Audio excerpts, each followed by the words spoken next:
Hello കൂട്ടുകാരെ, ഇന്ന് നമ്മള് 4ാം ക്ലാസ്സിലെ മലയാള പാഠഭാഗമാണ് പഠിക്കാൻ പോകുന്നത്. ആ കഥയുടെ പേരെന്താന്ന് പറഞ്ഞാല് വിശപ്പ് എന്നാണ്. ഡോക്ടർ കെ ശ്രീകുമാറിന്റെ വിശപ്പ് എന്ന് പറഞ്ഞ അതിമനോഹരമായ കഥയിൽ നിന്നെടുത്ത ചെറിയൊരു ഭാഗമാണ് ഇത്. നമുക്കൊന്ന് വായിച്ചു നോക്കാം അല്ലേ? അവൾ കുട്ടികൾക്കിടയിൽ കയറി എത്തി നോക്കി. അവിടെ എല്ലും തോലുമായ ഒരു വൃദ്ധൻ കിടന്ന് ഞെരങ്ങുകയാണ്. എന്തെങ്കിലും കഴിക്കാനായി അയാൾ ചുറ്റും നിൽക്കുന്നവരോട് കൈനീട്ടുന്നു. കുറെ കുട്ടികൾ അയാളെ കളിയാക്കുന്നുണ്ട്. അവൾക്ക് വല്ലാത്ത വിഷമം തോന്നി. ആ വൃദ്ധൻ അവളെ കണ്ടു. അയാൾ മെലിഞ്ഞുണങ്ങിയ കൈകൾ നീട്ടി അവളോട് എന്തോ പറഞ്ഞു. ചില കുട്ടികൾ അപ്പോഴും കൂക്കി വിളിച്ചു. അവൾ പിന്നെ ഒന്നും ചിന്തിച്ചില്ല. ബാഗ് തുറന്ന് ചോറ്റും പാത്രം പുറത്തെടുത്തു. അതിലെ മുഴുവൻ ചോറും അവൾക്കേറെ ഇഷ്ടമുള്ള മുളക് ചമ്മന്തിയും അയാളുടെ കൈവെള്ളയിലേക്ക് പകർന്നു കൊടുത്തു. അയാളുടെ കുഴിഞ്ഞ കണ്ണുകൾ നനഞ്ഞു. ആർത്തിയോടെ അയാൾ ചോറ് തിന്നു തുടങ്ങി. അവസാനത്തെ വറ്റും അയാളുടെ വയറ്റിലെത്തുന്നതുവരെ അവൾ നോക്കി നിന്നു. അവൾക്കെന്തോ പെട്ടെന്ന് കരച്ചിൽ വന്നു. അത് സന്തോഷം കൊണ്ടായിരുന്നു. നല്ലൊരു കഥ അല്ലെ? ആരാണ് ഈ കഥയിലുള്ളത്? ആരൊക്കെയാ ഉള്ളത്? ഒരു സ്കൂൾ കുട്ടിയുണ്ട്, ഒരു വൃദ്ധനുമുണ്ട് അല്ലേ? ആരെയാണ് നിങ്ങൾക്ക് ഈ കഥയിൽ ഇഷ്ടപ്പെട്ടത്? ആ കുട്ടിയെയാണോ വൃദ്ധനെയാണോ? ഈ പെൺകുട്ടിയുടെ സ്ഥാനത്ത് നിങ്ങളാണെന്ന് കരുതുക. നിങ്ങൾ ഇതുപോലെ ഒരു ദിവസം സ്കൂളിലേക്ക് വരുന്ന സമയത്ത് ഇങ്ങനെ റോഡ് സൈഡില് ഒരു ക്ഷീണിതനായ എഴുന്നേറ്റ് നിൽക്കാൻ പോലും പറ്റാത്ത ഒരു വൃദ്ധനെ കാണുകയാണ്. അങ്ങനെ കണ്ടാൽ നിങ്ങളുടെ പ്രതികരണം എന്തായിരിക്കും? നിങ്ങൾ ഇതുപോലെ അയാളെ സഹായിക്കുവോ? ഇവിടെ ഈ പെൺകുട്ടി ചെയ്തതെന്ന് പറയുന്നത് ത്യാഗമാണല്ലേ. അവൾക്ക് ഉച്ചയ്ക്ക് കഴിക്കാൻ വീട്ടിൽ നിന്ന് അമ്മ കൊടുത്തു വിട്ട ആ ചോറ് പൊതി അദ്ദേഹത്തിന് കൊടുക്കുകയാണ്. അദ്ദേഹത്തിന്റെ കയ്യിൽ നിന്നും തിരിച്ചൊന്നും അവൾ പ്രതീക്ഷിക്കണില്ല. അദ്ദേഹം വേറെ എന്തെങ്കിലും വാങ്ങി കൊടുക്കുന്നോ അദ്ദേഹം ഒരു നല്ല വാക്ക് പറയുന്നു പോലും അവൾക്ക് അറിയില്ല. അയാളുടെ പ്രതികരണം എന്താണെന്നും അറിയില്ല. പക്ഷെ അയാളെ കണ്ടപ്പോ അവളുടെ മനസ്സലിഞ്ഞു അല്ലേ? അവളുടെ കയ്യിലുള്ള ചോറ് പൊതി അയാൾക്ക് നീട്ടുകയാണ്. വളരെ മനോഹരമായ ഒരു കഥയല്ലേ അല്ലേ? അതുപോലെ നമ്മൾ മറ്റൊന്നും പ്രതീക്ഷിക്കാതെ മറ്റുള്ളവർക്ക് സഹായം ചെയ്യണമെന്നാണ് ഈ കഥയിൽ പറയുന്നത്. ഇനി നമുക്ക് പഠിക്കാനുള്ളത് ചെറുശ്ശേരിയുടെ കൃഷ്ണഗാഥ എന്ന ഒരു കവിതാ സമാഹാരമാണ്.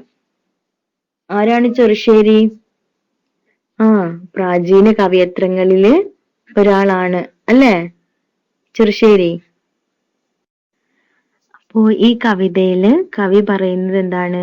ഒരമ്മയുടെ സ്നേഹവും ലാളനയും പിന്നെ നമ്മുടെ ശ്രീകൃഷ്ണന്റെ കണ്ണന്റെ കുസൃതിയും വെണ്ണക്കൊതിയും ഒക്കെയാണ് കവി ഈ കവിതയിൽ പറയുന്നത്.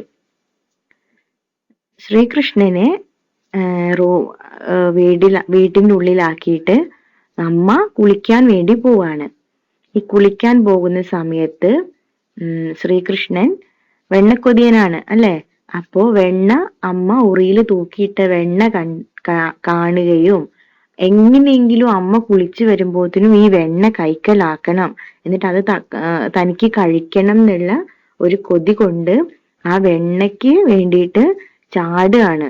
ശ്രീകൃഷ്ണൻ എത്തുന്നില്ല. ഉയരത്തിലാണ് വെണ്ണ ഉറിയിൽ അമ്മ കെട്ടി തൂക്കി വെച്ചിട്ടുള്ളത്. അതുകൊണ്ട് ഉറിയിലേക്ക് ശ്രീകൃഷ്ണൻ ചാടുമ്പോൾ കാല് വഴുതി വീഴുകയാണ്. അങ്ങനെ വീഴുന്ന സമയത്ത് ശ്രീകൃഷ്ണൻ ഉറക്കെ കരയാൻ തുടങ്ങി. കണ്ണന്റെ കരച്ചില് കേട്ട് കുളിക്കാൻ പോയ അമ്മ ഓടി വരികയാണ്. അതിനുശേഷമുള്ള ഭാഗമാണ് ചെറുശ്ശേരി വെണ്ണക്കണ്ണൻ എന്ന ഈ കവിതയില് കൊടുത്തിട്ടുള്ളത്. നമുക്ക് കവിതയിലേക്ക് പോയാലോ? കവിത ഒന്ന് പാടി നോക്കാം അല്ലേ? വെണ്ണക്കണ്ണൻ. സ്നാനവും ചെയ്തു നീ ആഗമിപ്പോളവും പാലിച്ചു നല്ല ഈ പാൽവെണ്ണ ഞാൻ. ഇങ്ങനെയുള്ളെനിക്കേതുമേ താരാതെ എങ്ങു നീ പോകുന്നതെന്നമ്മെ ചൊൽ. ഓമന പൈതൽ താൻ ഇങ്ങനെ ചൊല്ലിത്തൻ കോമളച്ചുണ്ടു പിളുർക്കും നേരം, ഉണ്ണിക്കൈ തന്നിലെ വച്ചു നിന്നിടിനാൾ വെണ്ണതാൻ കൊണ്ടുപോന്നമ്മയപ്പോൾ. വെണ്ണയെ കണ്ടൊരു കണ്ണന്താനാ നേരം വെണ്ണില വഞ്ചിച്ചിരിച്ചു ചൊന്നാൻ, ഒറ്റക്കൈ തന്നിൽ നീ വെണ്ണ വച്ചിടിനാൾ മറ്റേ കൈ കണ്ടിട്ടു കേഴുമല്ലോ. മൂത്തവൻ കയ്യിൽ നീ വെണ്ണ വെച്ചിടുമ്പോൾ ആർത്തനായി നിന്നു ഞാൻ കേഴും പോലെ. ഇങ്ങനെ കേട്ടവൾ വെണ്ണയ്ക്കു പിന്നെയും മങ്ങു തിരിഞ്ഞു നടന്ന നേരം, കയ്യിലെ വെണ്ണയെ പയ്യവേ വായിലിട്ടയ്യോ എന്നിങ്ങനെ ചൊല്ലിച്ചൊന്നാൻ, കള്ളനായുള്ളൊരു കാകതാൻ വന്നിട്ടൻ കയ്യിലെ വെണ്ണയെ കൊണ്ടുപോയി.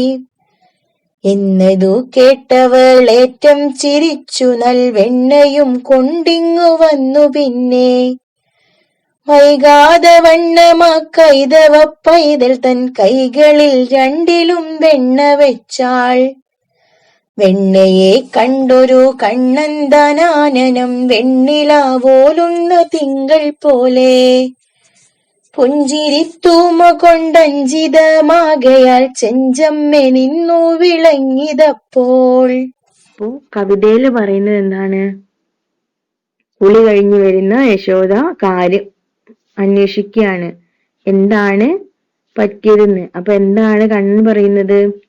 അമ്മ കുളിച്ചു വരുന്നത് വരെ കാക്കയ്ക്കും പൂച്ചയ്ക്കും ഒന്നും കൊടുക്കാതെ ഈ വെണ്ണ ഞാൻ കാത്തു സൂക്ഷിക്കുകയായിരുന്നു.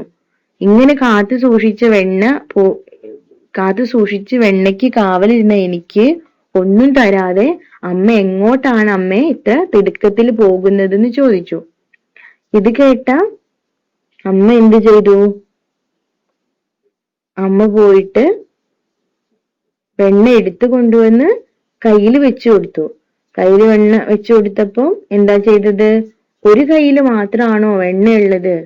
ഒറ്റ കയ്യിൽ തരുമ്പം മറ്റേ കൈയും എനിക്ക് തന്നില്ല എന്ന് പരാതി പറയില്ലേ, കരയില്ലേ മറ്റേ കൈയും എന്ന് കണ്ണൻ ചോദിക്കുകയാണ്. കണ്ണന്റെ കുസൃതിയും വെണ്ണക്കൊതിയുമാണ് ഈ വരികളിൽ കാണുന്നത്. കണ്ണന്റെ ഈ ചോദ്യം കേട്ട് പിന്നെ അമ്മ വെണ്ണ എടുക്കാൻ വേണ്ടി അകത്തേക്ക് പോകുമ്പോ കയ്യിലെ വെണ്ണ കണ്ണൻ എന്ത് ചെയ്യാണ്? പെട്ടെന്ന് വായിലേക്ക് ഇടുകയാണ്. എന്നിട്ട് അമ്മ വരുമ്പോ പറയാണ്, അമ്മ കയ്യിൽ തന്ന വെണ്ണ കാക്ക കൊത്തിക്കൊണ്ടുപോയി എന്ന് പറയാണ്. ഇത് കേട്ടിട്ട് അമ്മ ഒരുപാട് ചിരിക്കുകയും കണ്ണന്റെ രണ്ട് കൈകളിലും നിറച്ചും വെണ്ണ വെച്ചു കൊടുക്കുകയും ചെയ്തു. ഈ വെണ്ണ കണ്ട സമയത്ത് കണ്ണന് ചന്ദ്രനെ പോലെ തിളങ്ങി കണ്ണന്റെ മുഖം എന്നാണ് കവി പറയുന്നത്. അത്രയ്ക്കും സന്തോഷമായി കണ്ണന് എന്ന്. അപ്പൊ മനസ്സിലായല്ലോ വെണ്ണക്കണ്ണൻ എന്ന കവിതാഭാഗം. ഇനി നമുക്ക് ചെറുശ്ശേരി എന്ന കവിയെ കുറിച്ചാണ് പറയുന്നത്. പ്രാചീന കവിയത്രങ്ങൾ ഉൾപ്പെടുന്ന ചെറുശ്ശേരിയുടെ ജീവിതകാലം 1475 1575 ഇടയിലാണെന്ന് കരുതപ്പെടുന്നു. ഉത്തര കേരളത്തിൽ കാനത്തൂർ ഗ്രാമത്തിലെ ചെറുശ്ശേരിയില്ലത്ത് ജനിച്ചു എന്നാണ് വിശ്വാസം.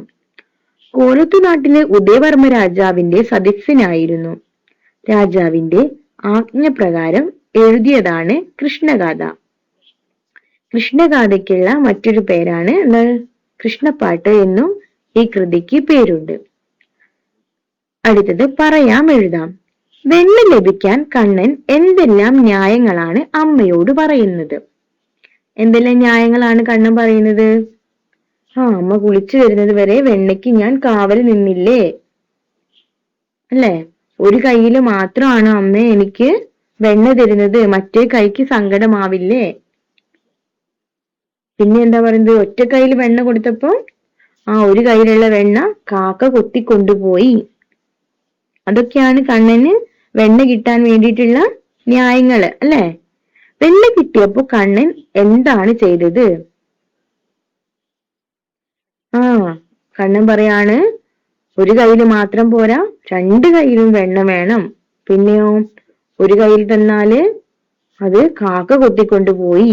ഒറ്റ കയ്യിലുള്ള വെണ്ണ കാക്ക കൊത്തിക്കൊണ്ടുപോയി. ഒരു കയ്യിൽ മാത്രം പോരാ, 2 കയ്യിലും വെണ്ണ വേണം, അല്ലെങ്കിൽ മറ്റേ കൈ കണ്ടിട്ട് കരയും. വെണ്ണിലാ പോലുന്ന തിങ്കൾ പോലെ കണ്ണന്റെ മുഖം തിളങ്ങാൻ കാരണം എന്താണ് എന്നാണ് ചോദിക്കുന്നത്. വെണ്ണിലാ പോലുന്ന തിങ്കൾ പോലെ എന്ന് പറഞ്ഞാല് തിങ്കൾ ചന്ദ്രനെ പോലെ കണ്ണന്റെ മുഖം പ്രകാശിച്ചു സന്തോഷം കൊണ്ടെന്ന്. അതെന്തുകൊണ്ടാണ് അത്ര സന്തോഷം കണ്ണന് ഉണ്ടായതെന്നാണ് കവിതയെന്ന് ചോദിക്കുന്നത്. എന്തുകൊണ്ടായിരിക്കാം? കണ്ണന്റെ 2 കൈ നിറച്ചും അമ്മ വെണ്ണ കൊടുത്തത് കൊണ്ടായിരിക്കാം അല്ലെ? പിന്നെ വരികൾ കണ്ടെത്താം. കയ്യിലെ വെണ്ണ കാക്ക കൊണ്ടുപോയി എന്നർത്ഥം വരുന്ന വരി ഏതാണ്? കള്ളനായുള്ളൊരു കാകതൻ വന്നിട്ടൻ കയ്യിലെ വെണ്ണയെ കൊണ്ടുപോയി. അല്ലേ? കള്ളനായിട്ടുള്ള ഒരു കാക്ക വന്നിട്ട് എന്റെ കയ്യിലെ വെണ്ണയെ കൊത്തിക്കൊണ്ടുപോയി. പിന്നെയോ കണ്ണൻ കള്ളം പറഞ്ഞിട്ടും അമ്മ വീണ്ടും വെണ്ണ നൽകുന്നു. അതേത് വരിയിലാ പറയുന്നത്? വൈകാതെ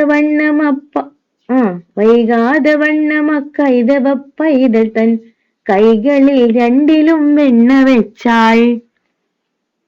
ആ പൈതലിന്റെ കുട്ടിയുടെ 2 കൈയിലും അമ്മ വെണ്ണ വെച്ചു കൊടുത്തു. പിന്നെ പറഞ്ഞിട്ടുള്ളത് കണ്ടെത്താം, അർത്ഥം കണ്ടെത്താം എന്നാണ്.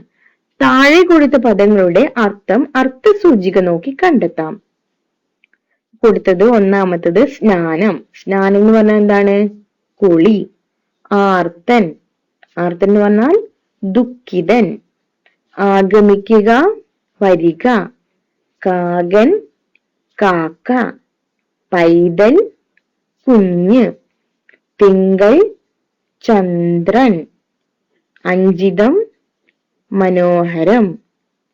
തൂമ, ഭംഗി അല്ലെങ്കിൽ വെണ്മ എന്നൊക്കെയാണ്. അപ്പൊ ഇത്രയും നിങ്ങൾക്ക് മനസ്സിലായല്ലോ. ഇനി ബാക്കി പ്രവർത്തനങ്ങളുമായിട്ട് അടുത്ത വീഡിയോയിൽ നമുക്ക് കാണാം. അതുവരെ ഇന്ന് പഠിപ്പിച്ച കാര്യങ്ങള് നന്നായിട്ടിരുന്ന് പഠിക്കാം.